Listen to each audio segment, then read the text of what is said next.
નમસ્કાર, હું છું કેતન અને આપ જોઈ રહ્યા છો CB24। સમગ્ર રાજ્યમાં કાળઝાળ ગરમીનો પારો સતત ઊંચે જઈ રહ્યો છે। અસહ્ય તાપ અને લૂગામી પવનોથી માત્ર મનુષ્યો જ નહીં પરંતુ અબોલ વન્યજીવો પણ પરેશાન છે। ત્યારે આવા કપરા સમયમાં વન્યજીવોના રક્ષણ માટે ગાંધીનગરનો પ્રખ્યાત ઇન્દ્રોડા પ્રકૃતિ ઉદ્યાન વન્યજીવોની સહારે આવ્યું છે।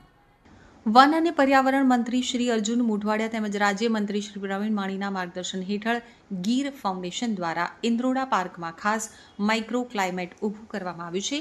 3 સિંહ, 2 વાઘ અને 2 દીપડા સહિત 600થી વધુ પ્રાણીઓને હીટ વેવથી બચાવવા માટે આવાસ વિસ્તારોમાં 15 જેટલા જમ્બો એર કુલર્સ અને 20 હાઈ પ્રેશર પોપ-અપ સ્પ્રિંકલર્સ ગોઠવાયા છે।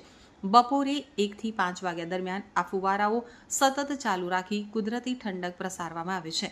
આ આધુનિક વ્યવસ્થા અને પરંપરાગત ખસના પડદાના કારણે પ્રાણીઓના પાંજરામાં તાપમાન 2 સેલ્સિયસથી 4 સેલ્સિયસ જેટલું ઘટી ગયું છે। માત્ર રહેઠાણ જ નહીં પરંતુ પ્રાણીઓના ડાયટ પ્લાનમાં પણ વૈજ્ઞાનિક ફેરફાર કરાયા છે। હિંસક જીવોને પાચનની તકલીફ ન થાય તે માટે માંસના ખોરાકમાં 1.5 થી 1 કિલોનો ઘટાડો કરાયો છે, જ્યારે તૃણાહારી પ્રાણીઓ અને પક્ષીઓ માટે તરબૂચ, શક્કરટેટી અને કાકડી જેવા ઠંડક આપતા ફળો પીરસાઈ રહ્યા છે। એટલું જ નહીં, લૂથી બચાવવા પાણીમાં ORS અને વિટામિન C સપ્લિમેન્ટ્સ પણ આપવામાં આવે છે।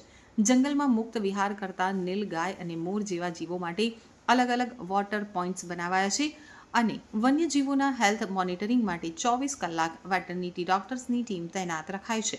પ્રશાસનની આ સંવેદનશીલતા ખરેખર બિરદાવવા લાયક છે।